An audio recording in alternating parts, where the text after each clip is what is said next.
You're listening to Civic Media. You can tune into any of our live shows on any radio station across the state with the Civic Media app. Find us in your phone's app store and listen anytime, anywhere.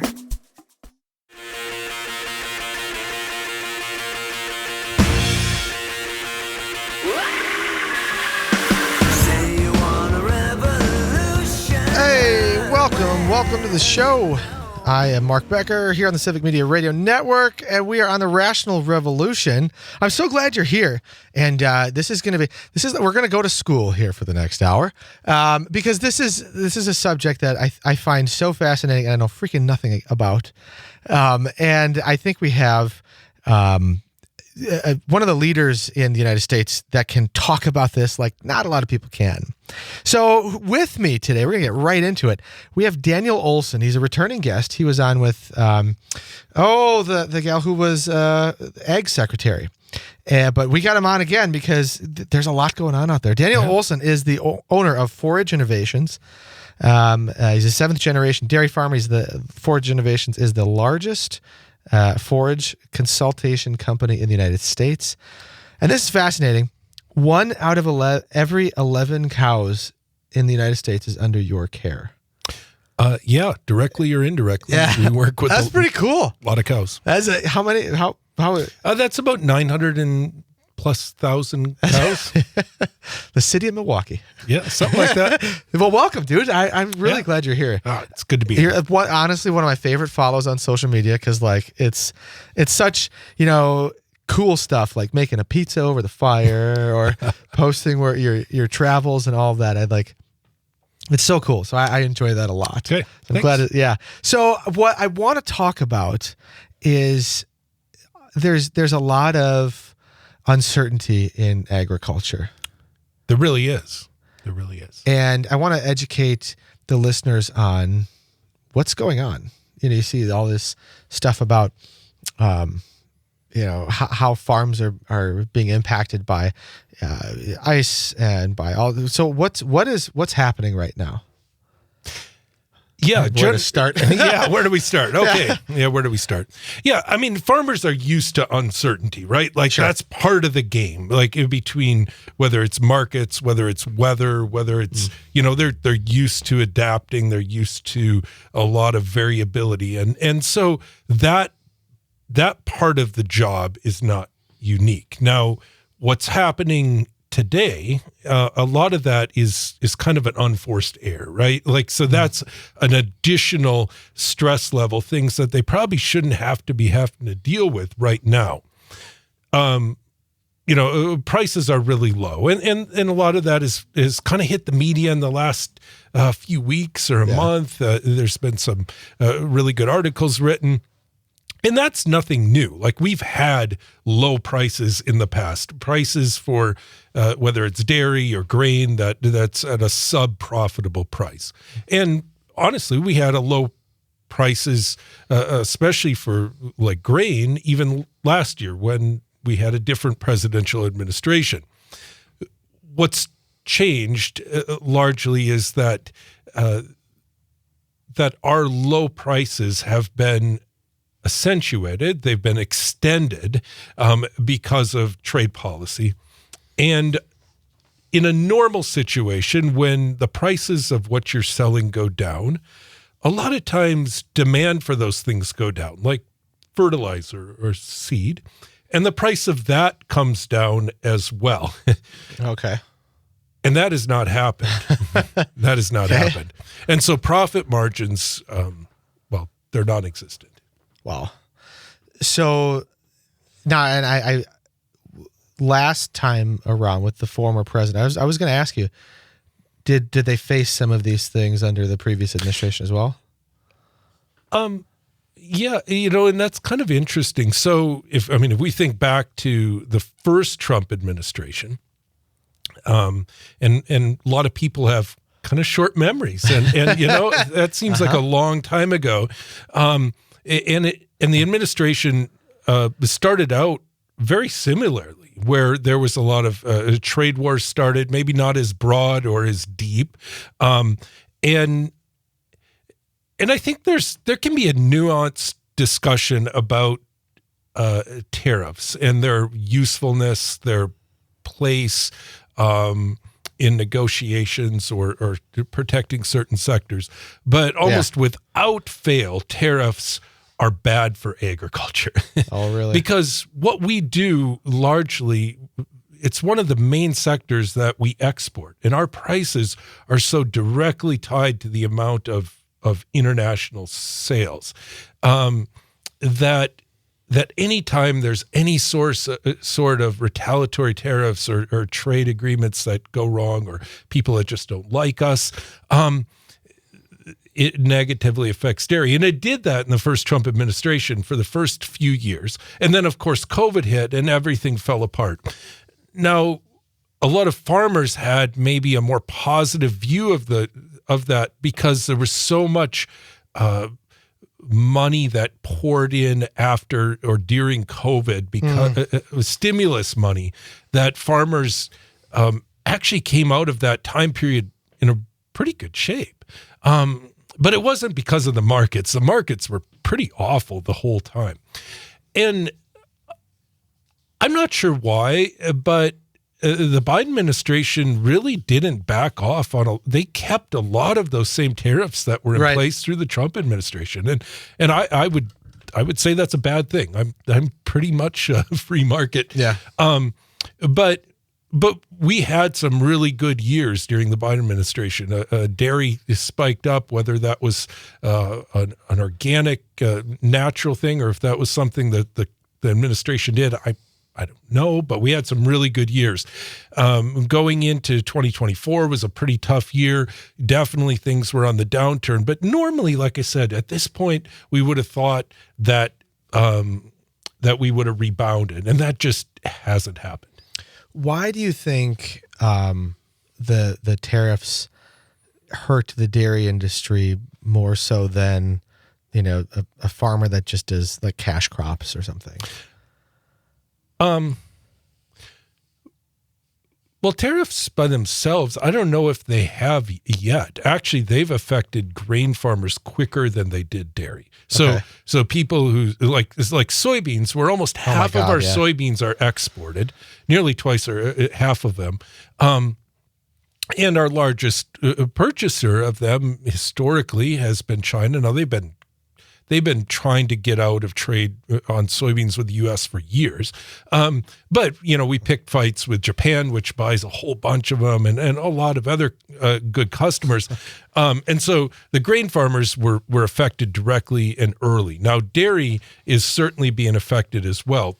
Dairy operations are a little more complex. And so we're being affected by like raising prices. So we might buy, I have one of my clients in New York that buys their bedding. They use sawdust shavings for bedding on their dairy cattle, and they buy them from across the border that's 20 minutes away in Canada. And all of a sudden, like overnight, the cost for their bedding goes up by 25 or 50%. That's hard. Yeah, it is. That's really hard. So there's an excess of dairy or an abundance of dairy products in the world right now. There's a lot of countries that are doing a really good job of producing milk, but in the United States, we're just exceptional at it. We're extremely efficient. We can grow and produce dairy products for a lower price point than really anywhere else in the world. Even with lower labor prices in Mexico or China or whatever, they can still buy it from us at a lower price point than they can afford to grow it. Wow. Now, and we can even make money at that price. Now, that's with all things being equal, but right now they're not. Because of retaliatory tariffs, there's 20, 25, whatever it's changing all the time. But you can't keep up. Can't keep up, right? But that certainly has a negative impact on our profitability because it artificially lowers the price for what we can get for our products. So put into perspective how a mom and pop, 7th generation dairy is impacted by global trade relationships. Yeah. So tariffs get you two different ways. One, So if you have a pound of cheese and you want to sell that pound of cheese to China, and that pound of cheese is worth $2 a pound in Chicago at the exchange. Well, if China tacks a 20% tariff on that,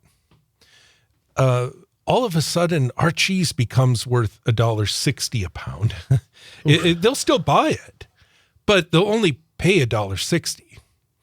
And so it has, and maybe they'll eat some of it, maybe not, but on the global, but if they want to buy that from us, they have to pay a tariff to their government, and that's the way tariffs work. So maybe they can go to another country and buy it for $1.85.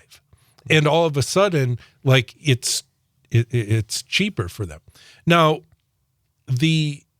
so it lowers the price that we get for our products. Right now, about 20% of the dairy products are exported that we produce every day in this country. But that's enough to totally refix the price point in the for the products that we get. Like, there's a lot of people that say, well, just cut production. Well, we would have to cut production by like at least 20%. Oh my God.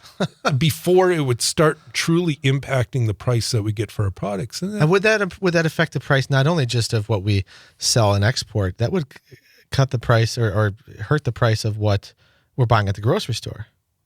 Yeah, so it would change. It would make things maybe more expensive domestically, but it also changes the price of what we're getting for our products.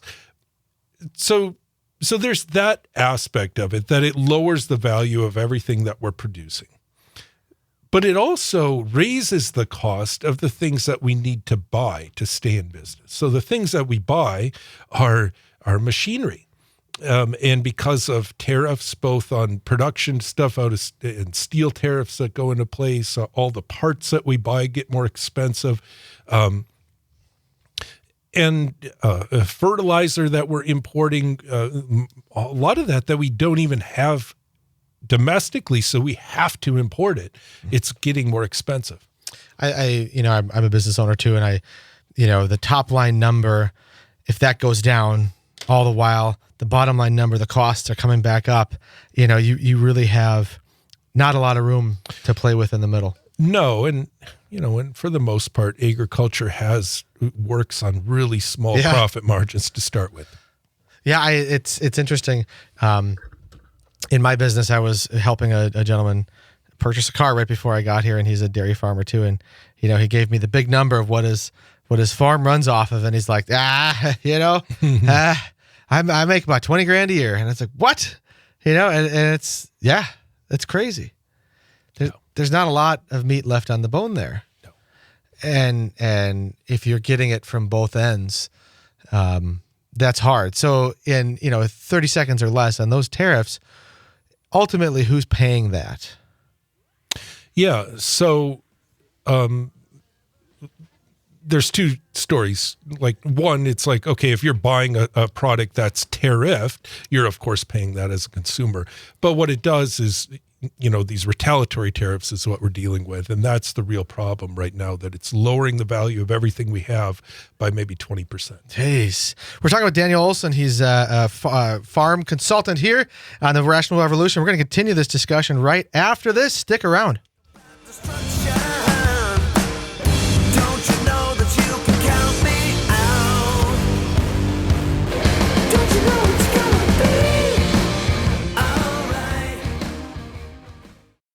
You're listening to Civic Media. Stay up to date on the latest news and information for your local community and Wisconsin by signing up for our free email newsletter. Visit civicmedia.us/email to get started.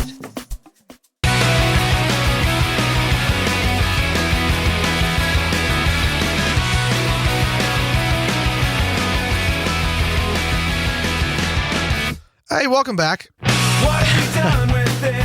You're listening to The Rational Revolution. I'm Mark Becker. We've got my friend Daniel Olson. He's the owner of Forage Innovations, largest forage consultation company in the United States. What is forage? Yeah, forage is what we feed the cows. So it's everything that isn't grain. Okay. So when we think of haylage, like alfalfa or grasses or corn silage, it's that part, which makes up maybe 60% of everything that a cow eats in a day. It was fascinating. Daniel posted a picture the other day about, how many kernels are on a corn cob or whatever, what was healthy. And I had a really stupid question because I saw there was a tractor that was like chewing up the entire stalk of corn, leaves and all, kernel. And I was like, oh my God, what are they doing? How are they? And I asked the very, very stupid question. And you had some wonderfully kind people who could have said, you're a moron. But they were so nice and be like, nope, that's what they eat, the whole thing. Yep. Holy cow. Yep. I didn't even know that. Yep. Yeah. A good crop of corn can grow about 30 tons an acre of, oh my God, of what we call corn silage. And that would be, it chops up the whole plant. And you got to do it when it's green? Yeah. So we wait till the grain is getting about ripe, but the plant is green yet. So you have sugars and moisture and it ferments. So like alcohol? Not really. There's not really an alcohol content because of the pH and stuff. Oh. But yeah, if you had alcohol, you'd have a problem in your fermentation. Oh yeah, yeah. Was that moonshine? You're feeding the cows. Yeah. So back in the day, you remember these? You've seen these like upright silos. Yeah. The concrete silos. Okay. We had those on our farm, and we don't use them anymore. But there would be this like juice that would run out of the silo, and it would kind of pool at the bottom after, and that would get an alcohol content. And the reason we found out is because the raccoons would come in there and they would like no drink way it at night and get drunk on this stuff. Yeah. It's the bar. They're going to the Olson pub. Yep. So no one so many places don't have those upright. No. Why not? They just don't have the capacity. It takes too long to get stuff in, takes too long to get it out. And as farms have grown, there's just not enough capacity. They're dangerous too. They can be. Yeah. They can be. So what you're here. So I got a bunch of dumb questions. The farm, we have a farm behind us and the stalks are still there and it's brown. So what would they use that for?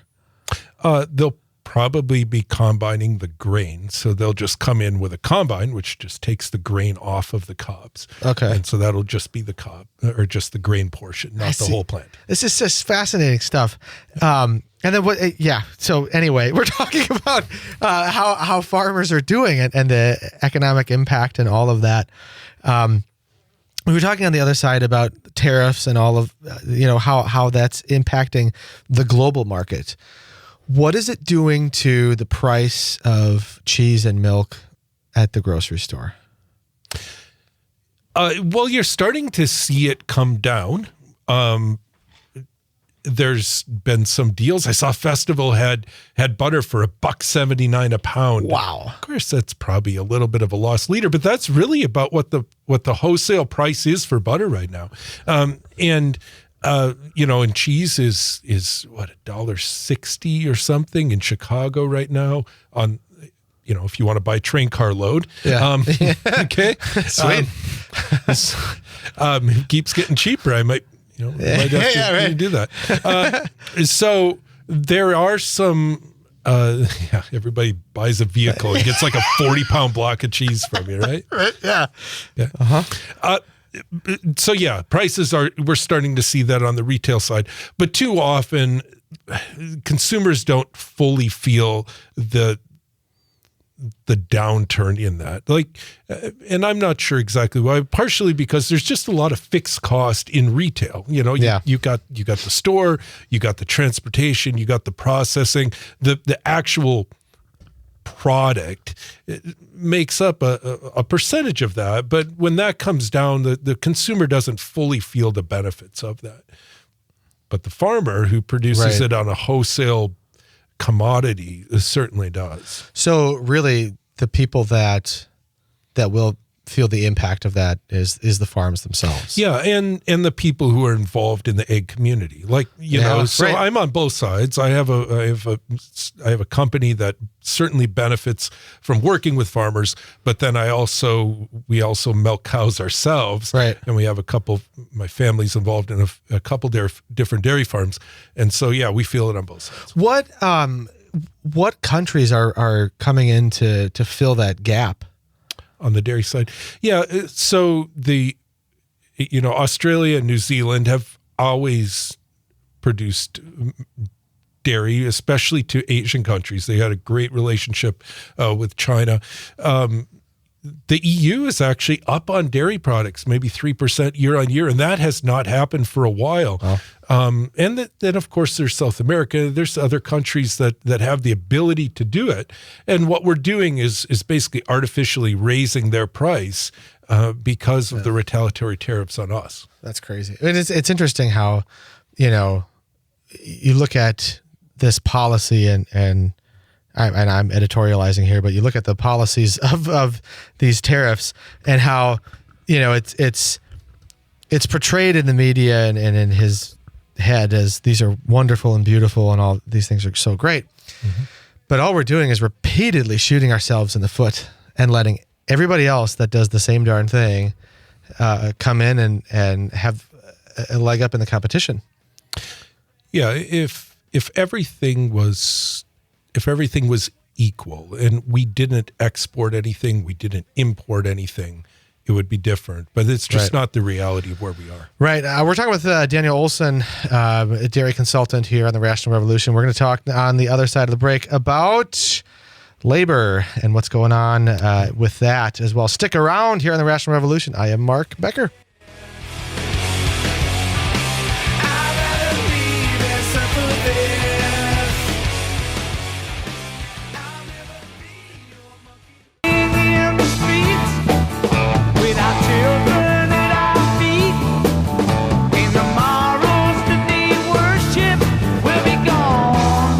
Such a good song. Oh, yeah. This is the Rational Revolution. Sorry, I get caught up in the music sometimes.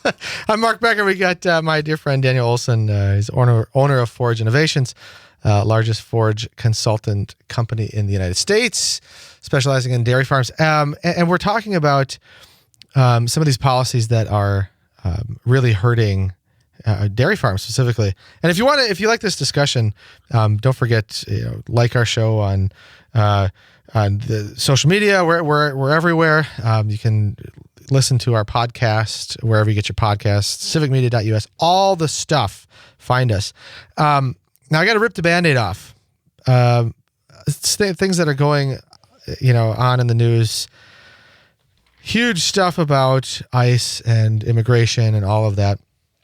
And today we really focused not on the political, but just the facts and how have those raids and the ICE direction, how have that impacted farms? So my clientele, I tend to be what you consider larger dairy farms. Yeah. I work with some of the largest dairy farms in the country. And of course, they're probably affected more than a farm that produces maybe all their own labor. And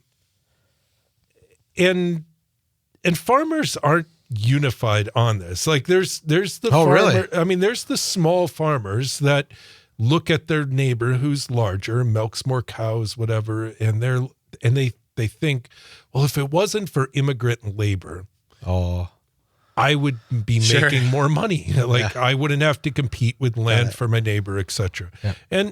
And some of that may be true, but like I said, we're in such a export-heavy market now that unless you want the whole dairy industry to collapse, I just don't think that's really a thing. But I think the story about immigrant labor and its affecting is a very human one. People like to they like to separate out, well, it's just workers and they're just, they're just cycling through, and these dairy farmers have very real relationships with their workers. Some of these have been there their whole lives. They came when their parents came, and they were 4 years old, and they've been hanging around the farm, and they're working there. So when and they're creating a dignified life for themselves. They are. And this idea that it's slave labor, that they're being abused, that's just not true. Right. And I think there's probably been some of that has happened in the past, especially in maybe seasonal labor, like in vegetables or fruit industry, where people had substandard housing. It's just not true in dairy farms.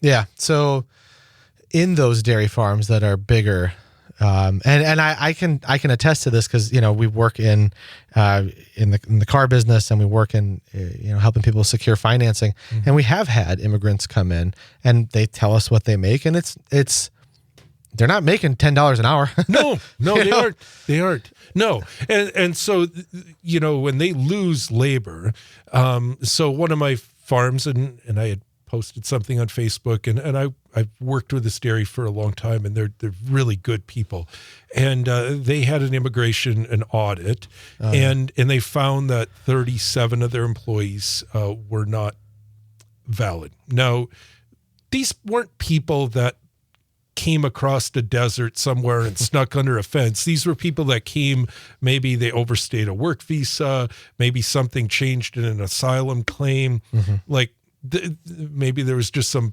policy change or a paperwork change. But a lot of these people have been with them for years. And I was just out there this week visiting with them, and they said, "Yeah, we found the people. We filled the positions." So they left. They were taken away. They lost 37 of their employees, which was over half of their workforce. Oh my God. But they said what we can't replace is the relationships. We can't replace the experience. They have animal health issues that are cropping up because they have people that, they can put a milker on a cow, but they can't tell if she's sick or not. They don't have the skills that these people that have made an occupation and a life out of working with dairy cattle do. And so this idea that we can just replace them or just go into town and find people or pay more. You can't replace skills like that quickly. No. And so, and the thing to branch out a little bit, the frustrating thing is you hear what's being said of we're going to get the bad guys. We're going to get the people that are here and taking your jobs and stealing things, and that's not really what's necessarily happening. Yeah, and that's the hard part, right? Like I think most rational people are. That's what the show's about. Yeah, right? Yeah. I think we've talked about this. Like most people, if you commit a felony, hey, that's a problem. We don't probably want you here, Right. Okay. And I think most people can get around that. And when you talk about the cracking down on gangs or whatever, hey, I think we can get, I think the vast majority of the country is but when you're going to people's places of employment, arresting people who are paying taxes. I mean, the employer pays them out of the, they're paying taxes. Yes. They're supporting U.S. businesses. They're contributing members of society. They're not committing crimes other than their immigration status. I don't think that's what most people signed up for, especially in agriculture. And I've had a number of these farms who I know have supported the administration and might still for various reasons, but they've just really expressed frustration because they said, well, this isn't what they said was going to happen. Right. And even as recently as what the hell did you think was going to happen? Well, okay. You can't say that, but Yeah, but even so, but even the president has put out some messaging hey, we know we need these people on farms, or we know we need them in the service industry. Right. But then the next day a spokesman will come out and say, well, hey, we're getting rid of them anyway. Right. So there's just this kind of confusion. They've talked about bailouts. Was it $20 billion? Or is it $10 billion? But they gave $20 billion to Argentina. Yeah, I think that's up to 40 now. That was cheap. Is it really? That's what I heard. Oh my God. Okay, I won't editorialize that, but is that's the bailout thing? How much is that going to help? Not enough. Not enough. So for context, remember I said that, like, just as a rough figure, say that tariffs have dropped our price for our products by 20%. You know, if there's a 20% tariff on us from another country, roughly. So soybeans right now are roughly $9 something a bushel. And they should be 11, 12. That's what the South American price is right now, is about $12. So it's just the tariff built right into it. That's huge. We grow about $4.5 billion bushels of soybeans a year. So $2.50 a bushel times 4 billion is 10 billion. So what that bailout could do is it could bring our soybean price up to the price of what the international market is. But that doesn't change it's not the dairy, it's not the corn, it's not the the rice, all the other agriculture products. So yeah, it's something. And I'm sure no farmers are going to turn it down. Well, no. But in reality, we're talking like maybe $100 billion in negative impact, economic impact from the tariffs and trade policy. And it's completely self-induced. It is, yeah. Now, I mean, you could say maybe there's some sectors of the economy that have benefited, and I don't know enough about those sectors to say, like, hey, if I was in the steel business, did it help me or hurt me? You know, if I'm in the cabinet business or whatever, maybe there's that element. I don't know, but I'm just speaking from an agriculture perspective. It always hurts. Oh yeah, and we're talking with Daniel Olson, owner of Forge Innovations. With the farms that you consult on, how is the mood the same when you walk onto the farms, when you go do your visits? Is it what is that like? Yeah, and there's really as a whole, I think there's just kind of this uncertainty out there. Like there's there's a thought. There's still those that have quite a bit of confidence in the administration that if we hold out long enough, they're going to fix it. What's the goal at the end? Well, that's what I'm a little frustrated by. I felt like in the first administration, it was like, well, we're going to fix NAFTA. Right. We're going to fix this. And this time around, it feels more like this just is the policy. Like we're going to try to generate revenue from tariffs. Like tariffs aren't a negotiating tool to get a better trade deal. That is the goal, is to get as big a tariffs as we can.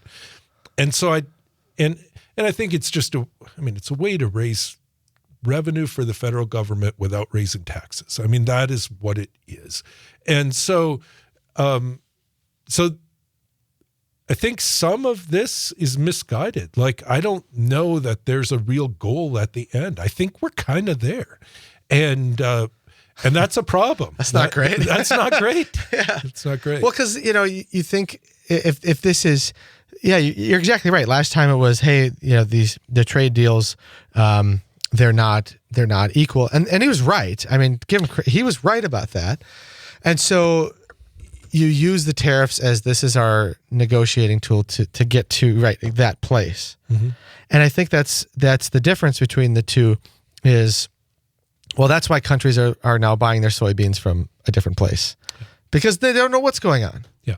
And yeah, I mean, we're American citizens and we don't know what's happening from day to day, right? And if you're another country because we're farmers, we are selling products to the world. Those are our customers. And probably the biggest thing that concerns me is the long-term relationships that are maybe damaged because of our policies. And I don't know, like, if you can just flip a switch and fix that. That was my question is, can you, if what's happening during these tariffs is China is finding other places to get their stuff, okay, then what? Yeah. So these other countries built infrastructure. Right. They made improvements. They ramped up production. They're sitting in a much better position now to produce that and fill that goal. So that is the risk. And coming back to this, like if I sell something, like if I buy a car from you and you have a really, maybe we'll cover it on the backside, but if you have a really unique product, you have a car that nobody else has, like you might treat me like dirt and I might still buy that car from you, but it'll be the last one I buy from you, right? Okay. Wow. And that's a little bit the way it feels right now. Like people still might have to work with us, but do they want to? Right. Are they going to want to long term? Right. Awesome. Daniel Olson, thank you so much. This was awesome. I appreciate the conversation, and God, we're pulling for those farmers, man. We're here on the Rational Revolution. My thoughts coming up after this. Guitar, babe, just like yesterday. Then I'll get on my knees and pray. We don't get fooled again.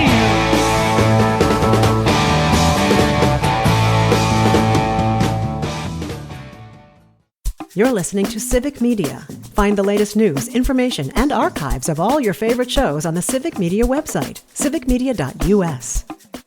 Another word for nothing left to lose. Nothing. I mean nothing, honey, if it ain't free. Yeah, feeling good was easy love when he sang. Ode to Senator Chris Dassler-Alfheim. I love you. I hope you're doing well. We miss you. She just had an anniversary, her and her wife did. So congratulations. So that's shout out. Hey, so that was Daniel Olson. He's a brilliant man, and one out of every 11 dairy cows in this country is under his care. That is a fascinating statistic. Yeah, it's not great. and he said just as he was leaving that he didn't get a chance to say it, but he went to a small 200 cow dairy farm, and it was his biggest, most tenured worker, and his son was picked up by ICE, and they were arrested and taken away. And Daniel went to the farm this past week, and he saw, he did a visit, and the farmer and his wife just looked beat. And so his point was, this is not just the big farms that are being impacted by this. It's everybody. It's the big CAFOs that everybody loves to hate.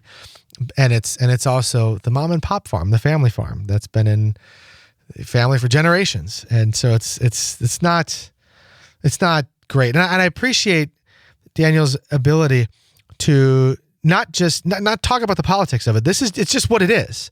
These policies are really, really hurting farmers terribly, period.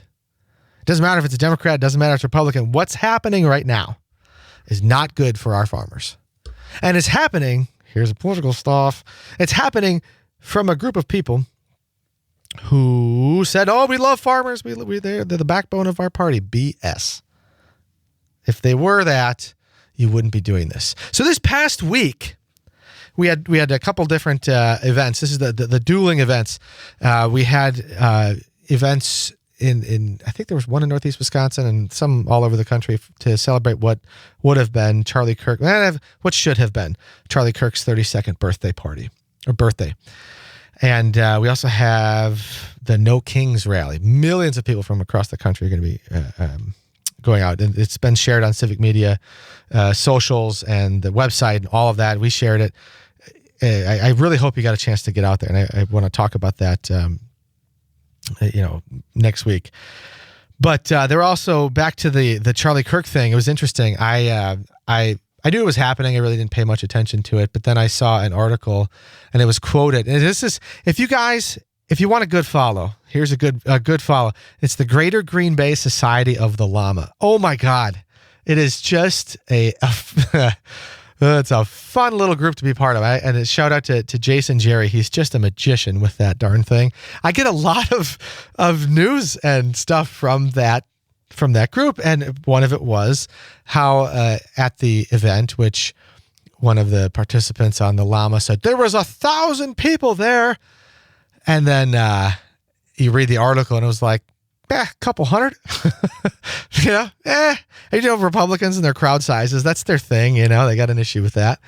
But one of the things that was said was a dear governor, old retired Governor Tommy Thompson, said he compared Charlie Kirk to John the Baptist. And I read the context and I read it and I was like, dude, oh my God. So me being who I am, I sent a text to the governor, and it was a pretty snarky text, and I didn't know if he was going to respond back. And I love Tommy Thompson. He's a good and decent person. And to my surprise, he called me. I was rocking my daughter to sleep, and then when the governor calls, it's like, oh God, you pick up, and I did. And so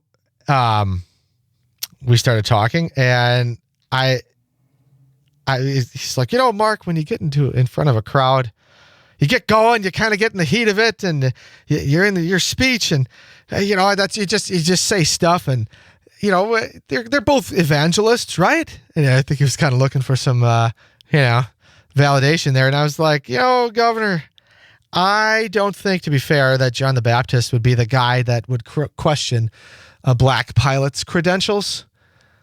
And there was a little pregnant pause, and and I said, "You're Catholic, Tommy," and he goes, "Yeah, that's probably not the best choice of words." Like, no, it was not. But then we talked a little bit about some of the other things I've seen, because I said, Tommy, I hear that you're thinking about running, you're kicking it around, and he said, it's not that really. It's not, I'm kicking it around. What that was really talking about how we don't have someone that can win. And he said, if you're a Republican and you want to win in that race and that time, you have to win more of Dane County and more of Milwaukee County than what a Republican that we have in the field can. And I said, yeah, take it from, a guy that's won both of those counties. Tommy did. And he said, Tom Tiffany is not that guy. He will not win that race because he cannot get the people out of Dane County and Milwaukee County that he needs. I was like, oh boy, hot take. I mentioned Eric Hovde's name, and we got a good kick out of that. But then I kind of talked about how, expressed frustration about where the Republican Party is. And I said, look at your friend Rob Coles, what he did on the show, former senator. And Tommy said, it took a lot of guts to do that. And I'm like, then why the hell aren't you saying anything? You know this stuff is wrong. You know the direction of the party is not a good direction to be at. And you realize that getting more and more extreme is not what we should be doing. I'm not there anymore. And so we said, well, where are you? I left because y'all suck. So it was good to talk to him. And I have the utmost amount of respect for him. And he loves the Republican Party, and he wants to be the guy to bring people together. But the darndest thing is, we all know, the royal we, everyone on that phone call knew, that the way to bring people together is you have to get past all of the stuff that Trumpism is about. That's how you do it. Now, I don't want to be part of that because you burned it to the ground. And God bless Tommy, he still does. So there's some stuff right there. We'll see you next week on the Rational Revolution on the Civic Media Radio Network. I love you guys. I'm Mark Becker. See ya. Well, I know what's right. I got just one line.